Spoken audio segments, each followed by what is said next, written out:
My sister got sick with West Nile virus. I let her live in my house for 3 months while I worked. But when I came home early on a Tuesday, I found them crying together, and my sister confessed she's pregnant with my husband. I'm 34 years old.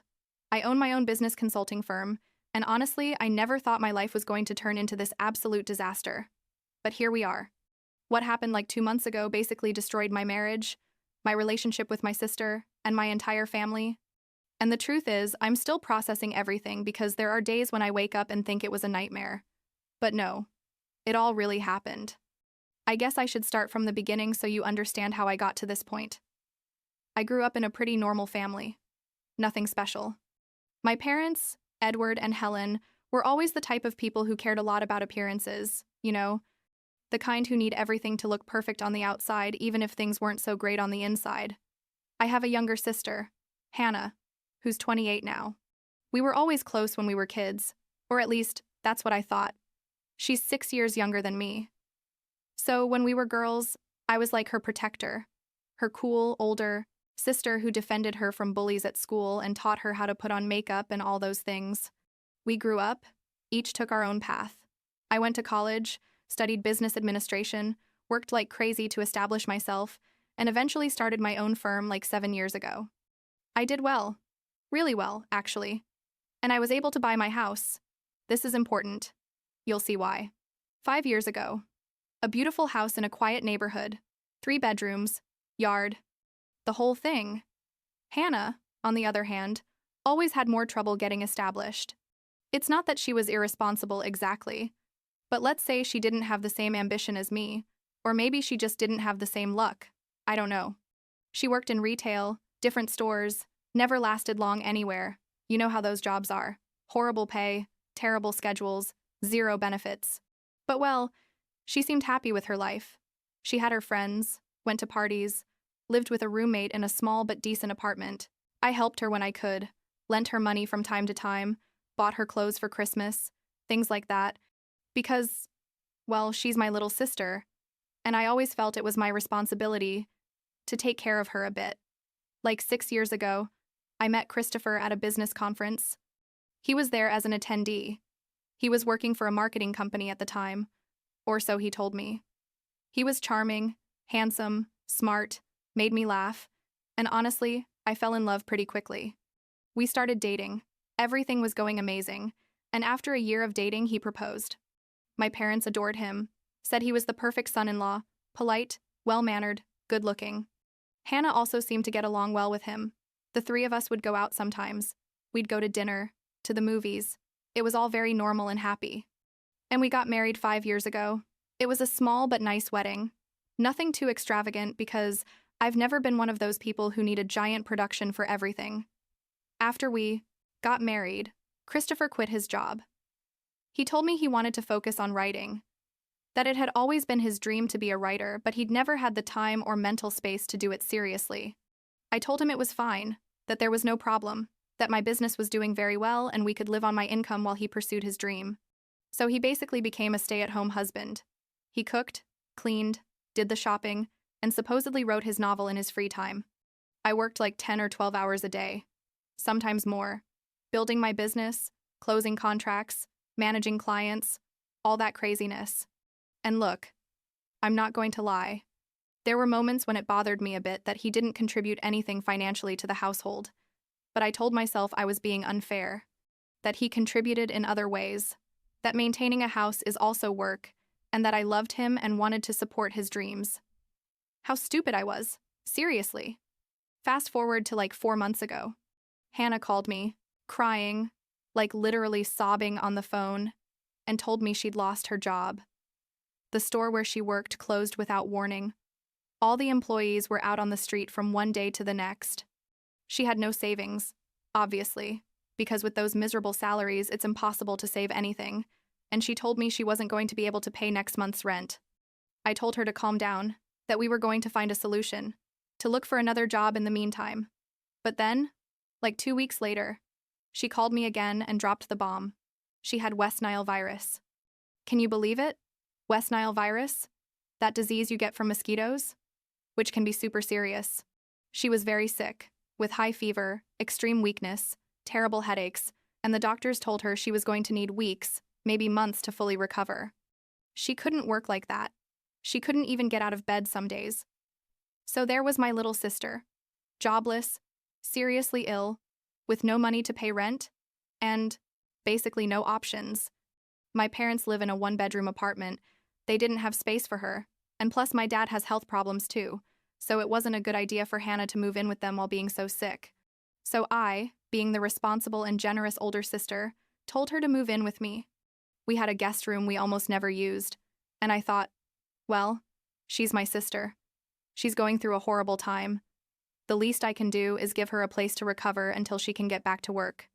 Christopher agreed, said it was the right thing to do, that family should help each other in difficult times.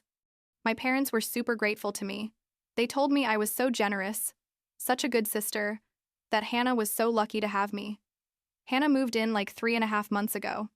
She brought her stuff. It wasn't much really.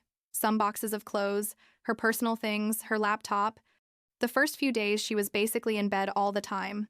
She looked terrible, pale, weak, barely ate. I worked during the day, and Christopher took care of her, brought her food to her room, made sure she took her medicines. All those things. I thought, how lucky Hannah is to have Christopher here to take care of her while I work. Like he's really being so helpful and compassionate. How stupid that sounds now when I think about it. Weeks went by, and Hannah started to improve little by little. She started coming out of her room more often, eating with us in the dining room, watching movies in the living room. Christopher cooked for all three of us, elaborate dinners that probably took him hours to prepare. I noticed that the two of them laughed a lot together, but I didn't think much of it. I thought it was good that Hannah had company during the day while she recovered, that she wasn't alone and depressed in her room all the time. Sometimes I'd come home and find them watching a movie together, or playing video games, or cooking something in the kitchen, and I'd just join them or go to my home office to finish work. Never, not for a second, did I suspect anything weird. Like 2 months ago, I came home on a Tuesday afternoon. I'd left early from a meeting because the client canceled at the last minute, so I was home like at 3 p.m. instead of my usual 7 or 8 p.m. schedule. I came in through the front door and the house was silent, which was weird because usually Christopher was in the kitchen or in the living room watching TV at that time. I left my stuff at the entrance and heard voices coming from the living room. I walked over there and what I saw left me completely frozen. Hannah was sitting on the couch, crying, and Christopher was kneeling in front of her, holding her hands. I thought something bad had happened, that maybe she'd gotten bad news from the doctor or something. But then I heard what they were saying. Christopher was saying, "We need to tell her soon. We can't keep hiding it." And Hannah was crying and saying, "There has to be another way. I can't do this." To her. She's my sister. And I just stood there like an idiot trying to process what that meant. And before I could say anything, Hannah saw me and went white as a sheet. Christopher turned around and also froze. And that's when Hannah stood up, wiped her tears, and looked me straight in the eyes and said, "Olivia, I'm pregnant, and Christopher is the father." I swear I felt like someone had hit me in the stomach with a baseball bat. I couldn't breathe. I literally felt like I couldn't get air. The two of them just stood there waiting for me to say something, but I couldn't speak. I couldn't even process what I'd just heard. Pregnant. Christopher is the father. My husband. My sister. Pregnant. The words just didn't make sense in my head. It was like I was hearing another language. I finally managed to say something like, "What did you say?" And Hannah repeated, "I'm pregnant with Christopher's baby. We've been together for months. I'm so sorry, Olivia, but we fell in love." We fell in love. As if that made it better. As if that justified what they'd done. I was still standing there like an idiot, and then Christopher started talking, saying he was so sorry, that they never wanted this to happen, that it just happened, that they spent so much time together while she was recovering and they connected on a deeper level, blah blah blah, all the typical shit people say when they cheat on you. And all I could think was, I let them into my house. My sister was living under my roof while she was sleeping with my husband, in my own house, probably in my own bed when I was working like a slave to support both of them. And then Hannah said something I still can't believe came out of her mouth. She told me, "Olivia, I need you to leave the house. Christopher and I are going to raise our baby here, and obviously you can't stay. You need to pack your things and find somewhere else to live." She literally told me to leave my own house. the house that I bought with my money, years before I even met Christopher. And Christopher was standing there saying nothing, looking at the floor like a coward. I asked him if he agreed with that, and he mumbled something like, "Well, it makes sense. I live here with Hannah now. It would be awkward for you to stay." I think it was at that moment that something broke inside me. All the sadness and shock turned into pure rage. I told Hannah, "This is my house. I bought it myself before I married this asshole. It's in my name, only my name, and you two are the ones who are going to get out, not me." And Hannah looked at me confused and said, "But Christopher told me the house is his, that he bought it years ago when he worked in finance." And that's when I realized this son of a bitch had lied to my sister, had told her that he was the owner of the property, probably told her he was rich or something to impress her. I asked Christopher if that was true, if he'd told Hannah the house was his, and he couldn't even look me in the eyes. Hannah started to panic, saying, "Christopher, tell me that's not true. You told me you had properties, that you had saved money, that we could live comfortably here." And Christopher finally admitted that, no, he had nothing. He didn't have a penny to his name, that he depended completely on me financially, that basically he'd been living off my money these 5 years while supposedly writing his novel. Spoiler alert. He never wrote a single chapter. Hannah's face was epic, like she literally turned green. I think she was going to vomit. She realized in that moment that she'd betrayed her sister for a liar without a dollar in his pocket who had sold her a complete fantasy. But you know what? It was too late for regrets. I told Hannah she had 1 hour to pack all her things and get out of my house, and if she didn't do it, I was going to call the police and have her removed by force. She started crying and saying she had nowhere to go, that she still wasn't completely recovered from West Nile, that she was pregnant, that I couldn't be so cruel. And I told her, "You should have thought about that before you slept with my husband in my own house while I was giving you free room and board." I called my parents and told them to come pick up Hannah, that she would explain why. Christopher tried to talk to me, to tell me we could work this out, that we needed to sit down and talk like adults. I told him he also had to leave, immediately.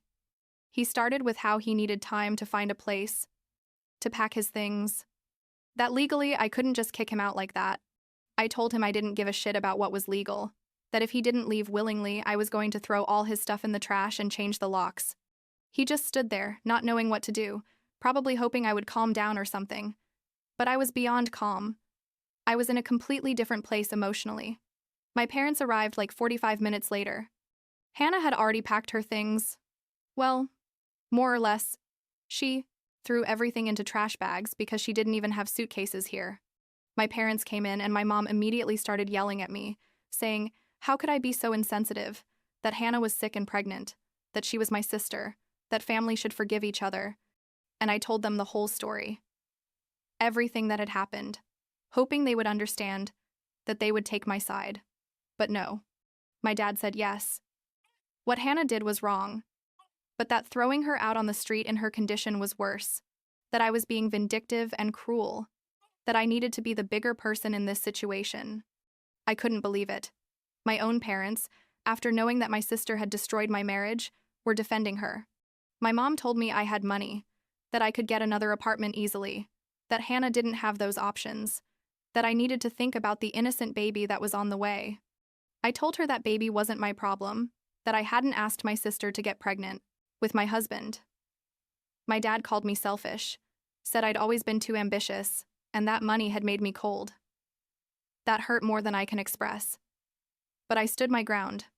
I told them that if they wanted to help Hannah, perfect.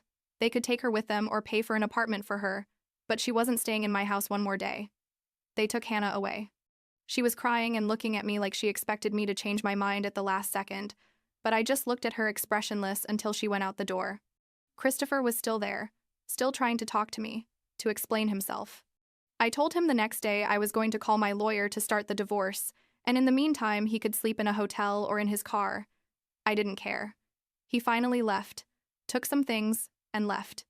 I was alone in my house, this house that was supposed to be my refuge, my safe place, and I broke down. I cried like I hadn't cried since I was a child, like ugly sobs that come from your chest and you can't control. I couldn't believe this was happening to me, that my sister, the person I had cared for and protected all my life, had betrayed me in such a horrible way. And my husband, the man I'd married thinking I was going to spend the rest of my life with him, turned out to be a manipulative liar who had no principles or shame. The next day, I called my lawyer, an excellent guy who had worked with me on some business contracts before. I told him everything, and he was super professional and direct.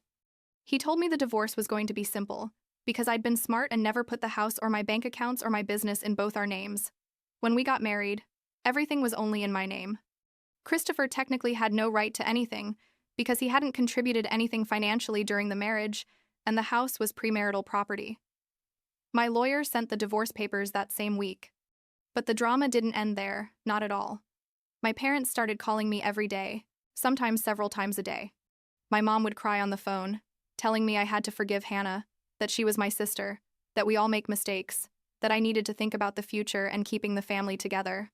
My dad was more aggressive, telling me I was behaving like a spoiled child, that I needed to grow up and accept that sometimes things don't work out the way you want, that Christopher obviously didn't love me, but that I needed to let Hannah be happy with him, as if I were the villain in this story, as if I had done something wrong.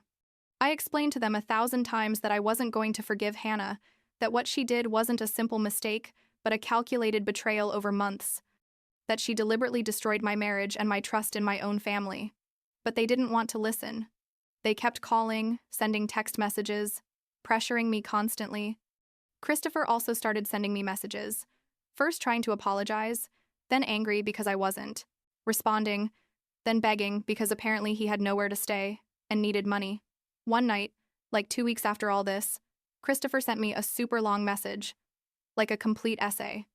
He said he understood I was hurt and angry, that he deserved all my hate, but that he needed me to understand his perspective. He wrote that when we met, he was in a very low place in his life, that he worked at a job he hated, that he had no money, that he felt like a failure. That when he saw me, successful and self-confident, he felt he had to impress me, that he had to make me believe he was also successful. So he started lying about his work, his money, his achievements, and when we got married, he felt trapped in the lie, feeling more and more inadequate next to me every day, watching me earn more and more money while he contributed nothing. He said that when Hannah moved in with us, she didn't see him as the failure he felt he was. She just saw someone who took care of her and paid attention to her, and that in his depression and insecurity, he clung to that validation Hannah gave him, that he never meant to fall in love with her, that it just happened. He ended the message saying he was going to therapy now, that he realized all his mistakes, that he wanted to be better, and that if I could find some compassion in my heart to forgive him, he would spend the rest of his life making it up to me.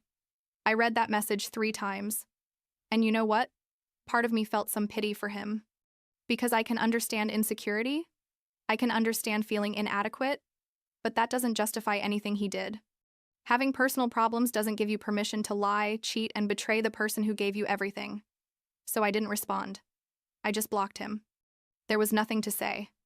Nothing he could do or say that would change what happened. That was my answer. Absolute silence. My parents didn't stop. When they saw that messages and calls weren't working, they decided to show up at my house without warning. It was like 3 weeks ago. They rang the doorbell on a Saturday morning. I was in my pajamas drinking coffee, and when I opened the door, there they were. They came in without me inviting them and sat down in my living room like nothing.